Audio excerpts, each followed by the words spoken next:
샬롬, 2023년 2월 15일 수요일입니다. 기도하겠습니다. 주님, 오늘도 주의 말씀으로 하루를 시작할 수 있도록 인도해 주시니 감사합니다. 주님, 매서운 추위가 물러가고 따뜻한 봄이 오기를 기다립니다. 추위 속에서 피는 매화와 같이, 언 땅을 뚫고 나오는 보리와 같이 광야와 같은 저희의 삶 속에서도 만나와 메추라기로 역사하시는 주님을 만나게 하소서. 예수님의 이름으로 기도드립니다. 아멘. 오늘의 말씀은 사무엘하 1장입니다. 사울이 죽은 후에 다윗이 아말렉 사람을 쳐 죽이고 돌아와 다윗이 시글락에서 이틀을 머물더니 사흘째 되는 날에 한 사람이 사울의 진영에서 나왔는데 그의 옷은 찢어졌고 머리에는 흙이 있더라. 그가 다윗에게 나와 땅에 엎드려 절하매 다윗이 그에게 묻되 너는 어디서 왔느냐 하니 대답하되 이스라엘 진영에서 도망하여 왔나이다 하니라. 다윗이 그에게 이르되 일이 어떻게 되었느냐? 너는 내게 말하라. 그가 대답하되 군사가 전쟁 중에 도망하기도 하였고 무리 가운데에 엎드러져 죽은 자도 많았고 사울과 그의 아들 요나단도 죽었나이다 하는지라. 다윗이 자기에게 알리는 청년에게 묻되 사울과 그의 아들 요나단이 죽은 줄을 네가 어떻게 아느냐?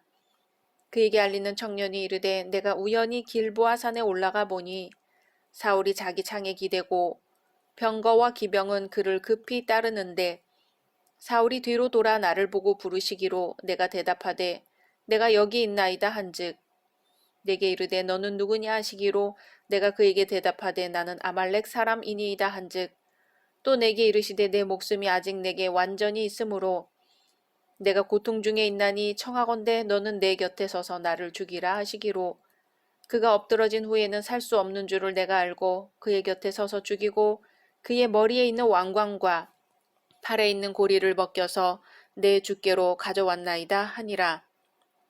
이에 다윗이 자기 옷을 잡아 찢음에 함께 있는 모든 사람도 그리하고 사울과 그의 아들 요나단과 여호와의 백성과 이스라엘 족속이 칼의 죽음으로 말미암아 저녁 때까지 슬퍼하여 울며 금식하니라.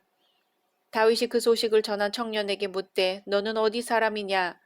대답하되 나는 아말렉 사람 곧 외국인의 아들이니이다 하니 다윗이 그에게 이르되 네가 어찌하여 손을 들어 여호와의 기름 부음 받은 자 죽이기를 두려워하지 아니하였느냐 하고 다윗이 청년 중 한 사람을 불러 이르되 가까이 가서 그를 죽이라 하매 그가 침에 곧 죽으니라.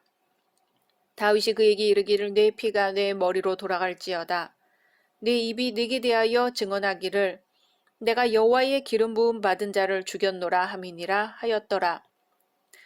다윗이 이 슬픈 노래로 사울과 그의 아들 요나단을 조상하고 명령하여 그것을 유다 족속에게 가르치라 하였으니 곧 활노래라. 야살의 책에 기록되었으되 이스라엘아 내 영광이 산 위에서 죽임을 당하였도다. 오호라 두 용사가 엎드러졌도다. 이 일을 가드에도 알리지 말며 아스글론 거리에도 전파하지 말지어다. 블레셋 사람들의 딸들이 즐거워할까?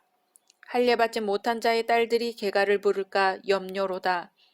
길보아 산들아 너희 위에 이슬과 비가 내리지 아니하며 재물 낼 밭도 없을지어다. 거기서 두 용사의 방패가 버린 바 됨이니라. 곧 사울의 방패가 기름 부음을 받지 아니함 같이 됨이로다. 죽은 자의 피에서 용사의 기름에서 요나단의 활이 뒤로 물러가지 아니하였으며 사울의 칼이 헛되이 돌아오지 아니하였도다. 사울과 요나단이 생전에 사랑스럽고 아름다운 자이러니 죽을 때에도 서로 떠나지 아니하였도다. 그들은 독수리보다 빠르고 사자보다 강하였도다.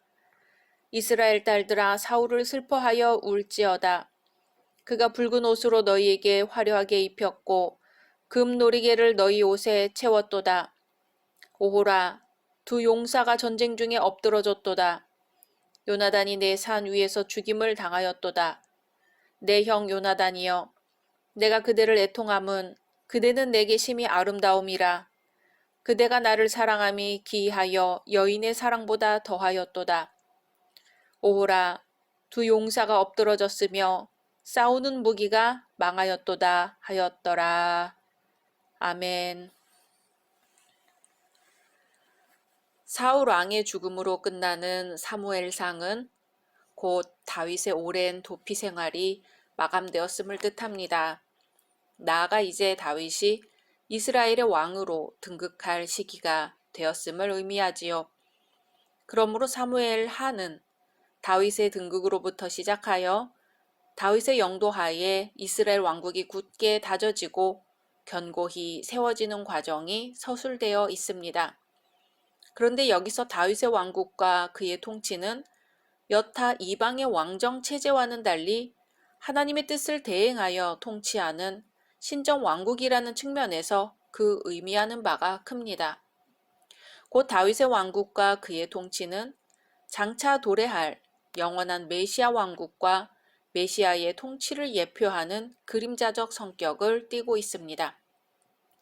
그러므로 하나님께서는 인간적 결함에도 불구하고 다윗과 더불어 위대한 다윗 언약을 체결하시고 그를 통해 당신의 뜻을 구현해 나가기를 기뻐하셨습니다.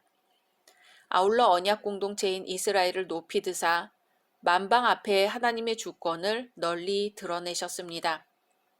이런 측면에서 사무엘서는 결코 인간 개인의 생애를 다룬 자서전적 역사서가 아니라 그러한 개인의 삶과 나아가 언약 공동체인 이스라엘의 삶을 통해 하나님 나라의 법도를 일깨워주고 나아가 장차 도래할 메시아 왕국을 대망하게 하는 예언적 역사서라고 볼 수 있습니다.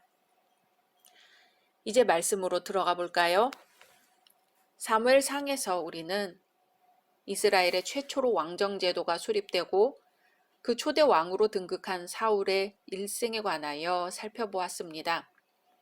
그런데 이제 사무엘하는 사울 왕가의 몰락으로 말미암아 새로운 이스라엘 왕으로 등극한 다윗의 전생에 관하여 기술하고 있습니다.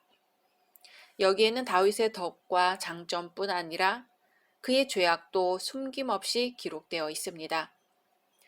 그럼에도 불구하고 사무엘하를 다 읽고 난 독자는 분명한 한 가지 사실을 발견할 수 있습니다. 그것은 곧 다윗이 일평생 하나님의 은총을 입은 자라는 점입니다. 이제 시선을 다윗에게로 돌려보겠습니다. 다윗은 앞서 시글락을 약탈했던 아말렉족을 응징한 후 다시금 시글락에 돌아와 거주하고 있었습니다. 아마 이때 다윗은 사울과 블레셋 간의 길보아 전투 상황에 대해 대단히 궁금했을 것입니다. 그런데 그러한 때 이스라엘 진영에서부터 도망쳐 나온 한 아말렉 소년이 다윗에게 이르러 사울과 요나단의 죽음 소식을 보고합니다. 이에 다윗이 궁금증을 참지 못하고 좀 더 자세한 설명을 요하자 그는 자결한 사울을 자신이 죽였다고 보고합니다. 아마도 이 아말렉 소년이 이처럼 보고한 까닭은 다윗이 이전에 사울로부터 무고하게 핍박받은 사실을 감안해서 다윗으로부터 어떤 상급을 받을 것으로 기대했기 때문일 것입니다. 다윗은 이스라엘 군대와 전쟁의 성격을 잘 알고 있는 사람이었습니다. 전쟁에서 아말렉 청년들은 이스라엘의 군대와 함께 복무할 수 없었습니다. 또한 이스라엘의 왕인 사울이 전쟁터에 홀로 남겨져 있다가 우연히 아말렉 청년과 만날 경우는 있을 수 없으며 항상 왕의 곁에는 병기 든 자가 있게 마련이었습니다. 사무엘상 31장의 내용과도 같이 사울왕의 병기 든 자가 이미 사울왕이 죽었음을 확인하고 자신도 죽었다는 내용이 있습니다. 이것은 아말렉 소년이 이야기를 꾸며내고 있음을 보여줍니다. 당시 이스라엘 내에는 이방인으로서 거주하던 외국인이 있었고 어느 정도 특권을 보장받으며 생활하고 있었습니다. 이스라엘의 종교에 대하여 어느 정도 알고 있는 자들이었지요. 그렇기 때문에 그들은 하나님의 기름 부음 받은 자인 왕의 지위와 그에 대한 깊은 존중과 예우를 모를 리가 없었습니다. 그럼에도 그가 사울의 부탁을 받아 사울을 죽였고 그 증거로 왕관과 팔찌를 가져온 것은 사울의 원수인 다윗이 자신의 공을 높이 평가할 것이라는 기회주의적인 계산에서였던 것입니다. 그러나 결과는 영 딴판이었습니다. 사울과 요나단이 죽고 이스라엘이 블레셋에 패하였음을 알게 된 다윗은 먼저 자신의 옷을 찢고 금식하는 가운데 슬픔을 감추지 못합니다. 그러고 나서 하나님께로부터 기름 부음 받은 자를 감히 죽였다고 자처한 아말렉 소년을 처형합니다. 즉 다윗은 개인적 측면에서 자신의 정적 사울이 죽었음에도 불구하고 이를 기뻐하기는커녕 민족적 측면에서 일국의 지도자가 서거한 것을 애도하며 염려한 것입니다. 그리고 하나님의 공의에 입각해서 감히 하나님께 기름 부음 받은 자에게 손댄 아말렉 소년의 죄악을 응징한 것이지요. 사실 아말렉 소년이 비극적인 최후를 맞이한 사울에게서 탈취해 가져온 이 빛나는 면류관과 팔고리는 세속적 권력과 명성을 보장해주는 왕의 옥새와도 같은 것이었습니다. 다윗은 그것에 혹할 수도 있었지요. 하지만 다윗은 그것에 미혹되지 아니하고 오늘 말씀과 같이 결연한 자세를 취합니다. 이렇게 행동할 수 있었던 것은 하나님과 동행하는 가운데 무엇보다도 먼저 하나님의 뜻을 쫓아왔기 때문일 것입니다. 다윗은 이제 사울과 요나단을 위해 조가를 지어 부릅니다. 일명 다윗의 활 노래라고 하는 구약의 가장 뛰어난 애가 중 하나입니다. 다윗은 이 노래를 통해 크게 두 가지 사실을 나타냅니다. 먼저 사울과 요나단의 죽음으로 인한 자신의 슬픔입니다. 그리고 다음으로 사울과 요나단의 미덕에 대한 칭송입니다. 이처럼 사울과 요나단의 죽음을 애도하는 이 활노래는 하나님의 영광을 찬미하는 노래는 아니기 때문에 시편에 포함되지 않고 야살의 책에 기록되었습니다. 그렇지만 본애가는 미래의 신정국가의 왕이 될 다윗의 고상한 성품을 보여줍니다. 이 애가에는 하나님의 영광을 위하는 다윗의 특심한 열심이 나타나 있습니다. 사울과 요나단의 죽음이 대적들에게 알려져 하나님의 영광이 손상될까봐 크게 염려합니다. 그리고 자신의 원수 사울이 죽었음에도 이스라엘 딸들에게 그에 대한 슬픔을 독려합니다. 또 옛 친구에 대한 깊은 우정을 보여줍니다. 다윗은 요나단을 내 형이라고 부르면서 여인의 사랑보다 더한 그의 사랑을 회고하고 있습니다. 이러한 내용에서 우리는 다윗에게서 세상 권력이나 사적인 원한, 옹졸한 마음 등을 도무지 발견할 수 없습니다. 대신 하나님 나라와 그분의 의를 추구했으며 원수에 대한 사랑과 이웃에 대한 우정을 실천한 위대한 성도로서의 다윗을 발견할 수 있습니다. 죽은 후에 자신의 죽음을 애도해 줄 수 있는 사람이 있다는 것도 복이라면 복입니다. 조문은 죽은 사람의 생전의 공덕을 기리고 그의 명복을 비는 글을 말하는 것이죠. 오늘 본문은 죽은 사울과 요나단을 위한 다윗의 조문입니다. 다윗이 사울과 요나단의 죽음을 애도하여 지은 시 형태의 조문으로 사울과 요나단이 특별히 활솜씨 뛰어난 블레셋에 의해 죽었으므로 활노래라고 명명된 노래입니다.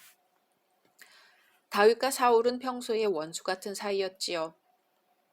사울이 다윗을 죽이려고 모든 노력을 다했기 때문입니다. 그러나 다윗은 죽은 사울을 위해 애도합니다. 애도하면서 사울의 지난날의 허물은 전혀 말하지 않고 오직 좋았던 것, 잘했던 것을 말하여 사울을 기립니다. 친구 요나단에 대해서도 그의 공로와 자기를 향한 사랑을 노래합니다. 죽기까지 원수를 사랑하신 그리스도의 마음이지요. 하나님을 위해, 이웃을 위해 우리가 눈물을 흘릴 수 있다면 우리는 예수의 마음을 지녔습니다. 그러나 성령께서 말할 수 없는 탄식으로 우리를 위해 지금도 기도하고 계심을 기억해야 할 것입니다. 성령님의 탄식과 기도로 말미암아 우리는 오늘도 광야 같은 이 세상에서 숨을 쉬며 살아갈 수 있습니다. 힘들다며 나와 내 가족만을 위해 기도하기보다는 오늘은 성령께서 우리를 위해 그러하시듯 하나님과 이웃을 생각하며 잠시 두 손 모으고 간절히 기도하면 좋겠습니다. 성령님의 치유하시는 사랑의 은총이 우리를 통해 이웃에게로 흘러갈 수 있도록 축복의 통로가 되는 것입니다. 각자 말씀 묵상하신 후 주기도문으로 마치겠습니다.